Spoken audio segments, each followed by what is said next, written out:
A limping mother dog appeared from the woods, crying in a way that didn't sound like pain, but panic. She refused food, refused to leave, and begged a stranger to follow her. What they found trapped beyond the trees turned seconds into life or death, and the next choice would change everything. Before we begin, do me one small favor. Pause the noise around you and lean into this moment. Because the story you're about to hear isn't just about an animal in danger. It's about instinct, courage, and a bond so powerful it crosses fear itself. On a quiet stretch of rural Montana, a frantic dog appeared out of nowhere, mud-caked, limping, and crying in a way that didn't sound like pain, but panic. She wasn't lost. She wasn't looking for food. She was begging. Every step she took away, she looked back, pleading for someone, anyone, to follow her. What rescuers found minutes later would stop them cold. This is one of those stories where seconds matter, where one wrong move could mean losing everything, and where a mother's love becomes louder than fear, barbed wire, or blood. There are moments ahead that will test your heart, and one twist that no one saw coming.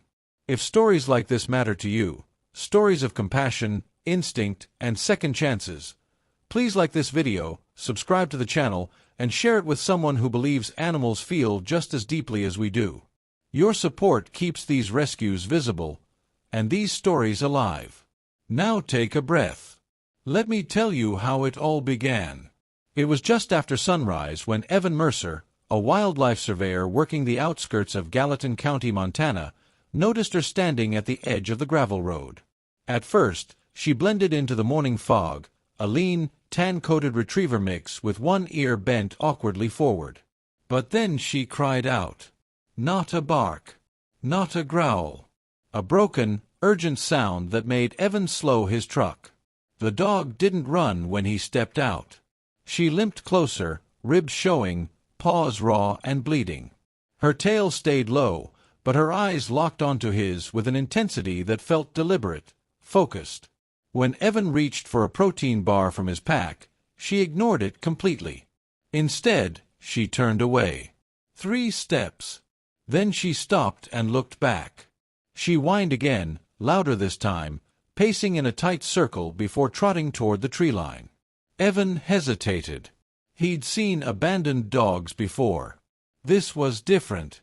There was no confusion in her movements, only urgency. When he followed, she moved faster, stopping every few yards to be sure he was still there. Each time he slowed, she returned, gently nudging his leg with her nose, as if to say, please, don't stop now. Evan had no idea where she was leading him. Only that wherever it was, someone needed help. The terrain changed quickly as Evan followed the dog deeper into the trees. The soft gravel gave way to damp soil, then to tangled underbrush that tugged at his boots. The dog, now moving with surprising speed despite her limp, kept glancing back, her breathing sharp, almost desperate. After nearly 5 minutes, she stopped abruptly. Ahead, half hidden by pine branches and rusted wire, stood an old livestock fence, long forgotten by whoever had built it. Several posts had collapsed, leaving the wire bowed and twisted like teeth. The dog froze, ears pinned, body trembling. Then Evan heard it. A thin, frantic whimper, high-pitched and weak. He pushed through the brush and felt his stomach drop. Caught between 2 strands of barbed wire was a young golden retriever puppy, no more than a few months old. One back leg was tangled tightly, the barbs pressing into soft skin. Every time the puppy struggled, the wire bit deeper. The mother rushed forward but stopped inches away, terrified of making it worse. She circled, whining, licking the air, then turned to Evan with wide, pleading eyes. She hadn't been wandering. She hadn't been abandoned. She had been searching for help, because she couldn't save her baby alone. Evan dropped to his knees, careful not to startle the trapped puppy. Up close, the situation was worse than he'd thought. The barbed wire had twisted during the struggle, wrapping tight around the puppy's leg and chest. Blood darkened the fur, and every shallow breath came with a tremble. The mother hovered inches away, pacing, whining, then freezing, caught between fear and trust. Evan spoke softly, keeping his movements slow. He slid off his backpack and reached for his multi-tool, only to realize the wire was under tension. One wrong cut could snap it tighter. He backed away and pulled out his phone. No signal. The nearest ranch road was at least a mile back, and leaving now meant risking the puppy panicking again. Evan weighed the choice in seconds. Stay and try, or leave and maybe come back too late. The puppy let out a weak cry. That decided it. Evan removed his jacket and gently draped it over the puppy's head to calm him. The mother stiffened, but didn't interfere. Instead, she sat down for the first time, eyes never leaving Evan's hands. He positioned the tool carefully and began working the wire millimeter by millimeter, sweat dripping down his neck despite the cold air. One slip, one wrong angle, and everything could unravel. The wire didn't budge. Evan adjusted his grip, hands shaking now, not from fear, but from the weight of responsibility. The puppy lay unnaturally still beneath the jacket, tiny breaths fluttering against the fabric. Every second stretched thin. Behind him, the mother dog let out a low, trembling whine. Then something unexpected happened. She stepped forward. Slowly, carefully. Evan froze, afraid she might lunge or panic, but instead, she lay down beside her puppy, pressing her body gently against him as far as the wire allowed. Her head rested near the jacket, nose touching the edge, breathing in rhythm with her pup. It wasn't instinct anymore. It was trust. Evan felt it hit him square in the chest. This dog, hurt, exhausted, terrified, had made a choice. She was trusting a stranger with everything she had left. Using her stillness as his cue, Evan changed tactics. Instead of cutting the wire, he began loosening the buried post anchoring it to the ground. Inch by inch, he rocked it free, muscles burning, heart pounding. The puppy stirred. The mother didn't move, didn't flinch. And then, with a sharp metallic groan, the wire slackened. For the first time since Evan arrived, Hope finally had room to breathe. With the tension released, Evan worked fast. He carefully lifted the loosened wire away from the puppy's leg, easing it back just enough to slide the barbs free without tearing more skin. The puppy let out a soft, exhausted whimper, but he didn't struggle. Then it happened. As the last strand slipped away, the puppy went completely limp. Evan's breath caught. For a split second, his mind raced to the worst conclusion. He dropped the tool and reached for the puppy's chest, feeling, waiting, for movement. Nothing. The mother sprang to her feet, panic erupting all at once. She nudged her puppy with her nose, whining sharply, then looked at Evan, eyes wide and glassy, as if begging him to fix what had just broken. Evan acted on instinct. He cleared the puppy's airway, rubbed his chest firmly, then blew a gentle breath into the tiny nose. Once. Twice. On the third attempt, the puppy gasped. A thin, shaky breath, then another. The mother collapsed beside them, licking her puppy's face, tail thumping weakly against the dirt. Evan let out a breath he didn't realize he'd been holding. But as relief washed over him, he noticed something else. The mother's trembling hadn't stopped, and the way she shifted her weight, protective, pained, told Evan this rescue wasn't over yet. Evan reached for the puppy, gently wrapping him in his jacket, when the mother suddenly staggered sideways. Her legs buckled, and she dropped hard onto the forest floor. That's when Evan saw it. A deep gash ran along her underside, partially hidden by matted fur and dried blood. It looked old, hours, maybe longer. She must have torn herself on the fence earlier, trying again and again to free her puppy before giving up and running for help. And she had pushed through it. Miles of rough terrain. On sheer will alone. Evan knelt beside her, heart sinking. The wound was serious, and infection was a real risk. He pulled out his emergency kit, cleaning the area as gently as he could. The mother flinched once, then stilled, eyes locked on her puppy, not herself. That's when Evan noticed something else. Her belly. Swollen.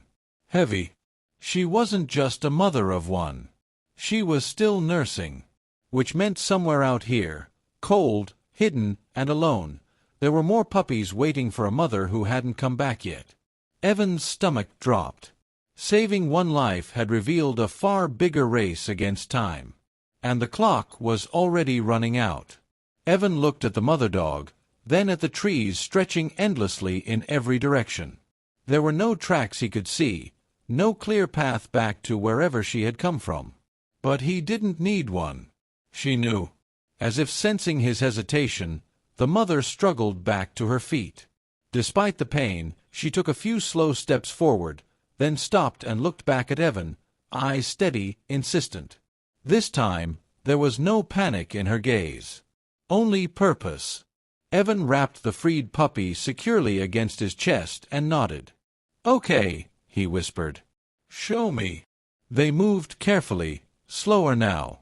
The mother limped ahead, guiding him through dense brush and over fallen logs, stopping often to rest. Each time she did, Evan worried she wouldn't get back up. But she always did. After nearly 10 minutes, she stopped beneath a fallen cottonwood tree. The ground beneath it dipped into a shallow hollow, hidden from view. The mother let out a soft, low sound Evan hadn't heard before. Not fear, not pain. Calling. From the hollow came movement. Tiny shapes. Faint squeaks. Evan crouched down, and his breath left him. Curled together in the dirt and leaves were 3 more puppies, eyes barely open, bodies pressed together for warmth. Hungry. Cold. And alive. For now. But without their mother much longer, that wouldn't last. Evan didn't waste another second. Balancing the rescued puppy against his chest, he used his free hand to dial 911 again, climbing onto a fallen log where the signal flickered between nothing and one fragile bar. This time, a call connected, broken, crackling, but enough. "Animal emergency," he said quickly. "Injured mother dog. Multiple puppies. Remote location. I need wildlife or rescue support, now." Minutes felt like hours. While he waited, Evan did what he could. He created a wind barrier with his jacket and backpack, gently guiding the mother closer to her litter. She lowered herself carefully, licking each puppy in turn, forcing herself to stay awake. Then came the sound Evan had been hoping for. Engines. A volunteer rescue unit from Bozeman arrived with a vet tech and 2 responders. They moved fast, assessing the mother, stabilizing her wound, and carefully placing the puppies into a heated carrier. As they lifted the mother onto a stretcher, she resisted, turning her head, frantic, until Evan placed the freed puppy beside her. Only then did she relax. But as the responders exchanged looks, Evan caught the shift in their expressions. One of them spoke quietly. "She's worse than she looks." And suddenly, the rescue wasn't just about survival. It was about time running out. At the emergency clinic in Helena, the team worked in controlled silence. The puppies were cleaned, warmed, and fed. The freed puppy, now stable, was placed with his siblings. But the mother was rushed straight into surgery. Evan waited alone in the hallway, hands still stained with dirt and dried blood. After nearly an hour, the veterinarian emerged, mask lowered, eyes heavy but calm. "She didn't just injure herself on the fence," the vet said.